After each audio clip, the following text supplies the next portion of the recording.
यह कहानी है एक योद्धा की जो जन्म से ही नहीं कर्म से महापुरुष बना, जिसे समाज ने ठुकराया पर उसने अपने शौर्य से देवताओं को भी चुनौती दी। वो सूर्यपुत्र था पर जन्म से अज्ञात, वो मित्र था दुर्योधन का पर निष्ठा का प्रतीक। वो था कर्ण, एक ऐसा नाम जो इतिहास की हर धड़कन में गूंजता है। वह वीर जो जन्म से ही तेजोमय था, वह योद्धा जिसे दुनिया ने कभी समझा ही नहीं, वह दानी जिसका दान ही उसकी मृत्यु का कारण बना। महाभारत का एक ऐसा पात्र जिसे अधिकांश लोगों ने कभी उसके सच का साथ नहीं देखा। आज हम सुनेंगे उसके जीवन की वो कहानी जो सिर्फ वीरता नहीं बल्कि दर्द, त्याग और अन्याय का प्रतीक है। जन्म एक रहस्य। ऋषि दुर्वासा ने कुंती को एक वरदान दिया था, एक मंत्र जिसके द्वारा वह किसी भी देवता को बुलाकर संतान प्राप्त कर सकती थी। कुंती ने सोचा यह मंत्र सच में कार्य करता है या नहीं। जिज्ञासा में आकर उसने सूर्यदेव का आह्वान किया। सूर्यदेव प्रकट हुए। उन्होंने कुंती को एक पुत्र दिया, एक ऐसा शिशु जो स्वर्ण कवच और कुंडल के साथ जन्मा। वह शिशु जो साधारण नहीं था, उसका तेज और रूप ऐसा था कि हर कोई चौंक उठता। लेकिन कुंती उस समय अविवाहित थी और समाज के डर से उसने उस पुत्र को स्वीकार करने का साहस नहीं किया। उसने अपने ही लाल को एक पेटी में डालकर नदी में बहा दिया। उसके हृदय में व्याख्या थी पर समाज का भय माँ से माँ बनने का अधिकार छीन ले गया। अधिरथ और राधा, सूत पुत्र का नया जीवन। वही टोकरी नदी के किनारे एक रथी अधिरथ और उसकी पत्नी राधा को मिली। उन्होंने उस शिशु को अपने पुत्र की तरह पाला और उसका नाम कर्ण रखा। कर्ण का बचपन साधारण था, लेकिन उसके मन में एक असाधारण योद्धा बनने की चाह थी। उसकी आंखों में एक सपना था, न केवल महान धनुर्धर बनने का बल्कि ऐसा वीर बनने का जो पूरी दुनिया को हिला दे। पर समाज ने हमेशा उसके सपनों का सूतपुत्र का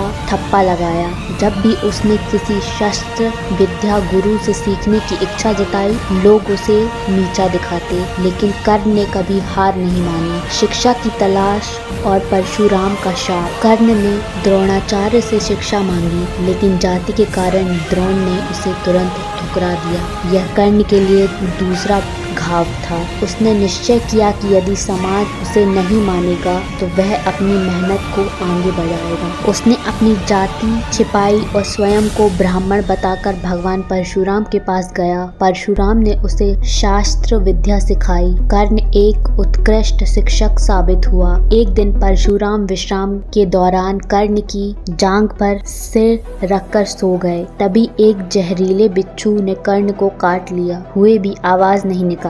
जब परशुराम जागे, उन्होंने कहा, जो व्यक्ति इतना दर्द सह सकता है वह ब्राह्मण नहीं क्षत्रिय ही हो सकता है। उन्होंने कर्ण को धोखा देने के कारण श्राप दिया। जब तुम्हें अपनी शिक्षा की सबसे अधिक आवश्यकता होगी तुम उसे भूल जाओगे। यही था पहला श्राप जिसकी कीमत कर्ण ने युद्ध में चुकाई। दूसरा श्राप और जीवन का संघर्ष। एक दिन कर्ण ने अनजाने में एक गौ को मार डाला जो एक ब्राह्मण की थी। उस ब्राह्मण ने कर्ण को दूसरा श्राप दिया, जब तुम युद्ध के समय अपने रथ से उतरोगे तब वह धरती में धंस जाएगा और तुम मारे जाओगे। कर्ण का जीवन इन श्रापों की छाया में बीतता रहा। समाज ने त्यागा और देवताओं ने भी युद्ध में उसका साथ नहीं दिया। रंगभूमि का अपमान और दुर्योधन की मित्रता। कर्ण ने एक दिन हस्तिनापुर की रंगभूमि में अपना शौर्य दिखाया। उसने अर्जुन को खुली चुनौती दी, लेकिन जब लोगों को पता चला कि वह सूत पुत्र है, सभी ने उसका अपमान किया। तभी दुर्योधन ने उसका हाथ थामा। उसने कर्ण को अंग देश का राजा बना दिया। यह कर्ण के लिए जीवन का सबसे बड़ा सम्मान था। उसी दिन कर्ण ने दुर्योधन के प्रति अपना जीवन अर्पित कर दिया। यह मित्रता जीवन भर निभी। चाहे दुर्योधन अधर्म की राह पर चला,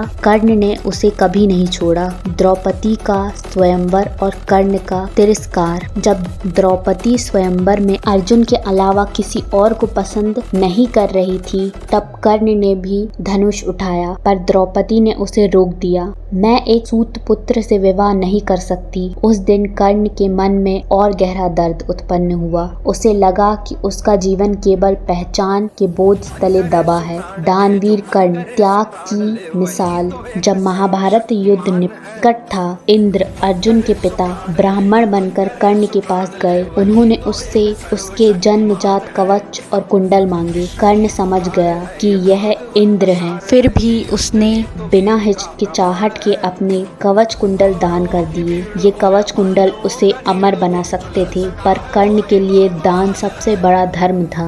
यही कारण था कि दुनिया ने उसे कहा दानवीर कर्ण। कुंती से भेंट, सच्चाई का पाठ। महाभारत युद्ध से पहले कुंती ने कर्ण से मिलकर अपना सच बताया। वह उसकी माँ है। कर्ण अचंभित रह गया। उसका पूरा जीवन एक झूठ पर बीता था, पर उसने कुंती से कहा, मैं दुर्योधन का मित्र हूँ। उसने मुझे सम्मान दिया जब सबने मुझे ठुकरा दिया। मैं उसे धोखा नहीं दे सकता। उसने माँ से वचन लिया, मैं अर्जुन को छोड़ किसी पांडव को नहीं मारूंगा। यही कर्ण की मर्यादा थी। कुरुक्षेत्र युद्ध, कर्ण का अंतिम युद्ध। 17वें दिन कर्ण और अर्जुन आमने सामने हुए। युद्ध विकराल था। तभी जैसे कि शाप ने कहा, कर्ण का रथ धरती में धंस गया। कर्ण ने कृष्ण से कहा, यह धर्म युद्ध है, मुझे रथ निकालने दो। पर कृष्ण ने अर्जुन से कहा, अब अवसर है, चूको मत। अर्जुन ने बाण चलाए और कर्ण के एक शापित वीर की तरह वीर गति पाई। कर्ण की असली पहचान और पांडवों का पछतावा। युद्ध के बाद जब कुंती ने सच बताया तो युधिष्ठिर ने मां को दोषी ठहराया। अर्जुन शोक में डूब गया। भीम अपने हाथों को देखता रहा जो अपने भाई के विरुद्ध उठे थे। सभी पांडव व्याकुल हो गए। युधिष्ठिर बोले, मैं अपने ही भाई को कैसे मार सकता हूँ जिसे मैं जानता भी नहीं था। उस दिन कुंती ने स्वयं को दोबारा दोषी माना। कर्ण एक नाम, एक विरासत। कर्ण एक योद्धा था, एक वीर था, एक दानी था, एक मित्र था और सबसे पहले वह एक ऐसा इंसान था जिसे हर बार अन्याय मिला। उसके जीवन में सब कुछ था, वीरता, ज्ञान, सत्य और मर्यादा, पर नहीं था तो केवल एक चीज, न्याय। आज भी लोग उसे याद करते हैं, एक ऐसे योद्धा के रूप में जो कभी पराजित नहीं हुआ, बस समय और समाज से हार गया। कर्ण हमें सिखाता है कि अपने सपनों को कभी छोटा मत समझो, अपने अस्तित्व पर गर्व करो, परिस्थितियाँ कैसी भी हों, मनोबल ना खो, मर्यादा और मित्रता का पालन करो। दुनिया चाहे तुम्हें न समझे, अपना कर्म करते जाओ। कर्ण एक नाम नहीं, एक मिसाल है, एक शापित वीर जिसका दर्द आज भी हमारे हृदय को छू जाता है।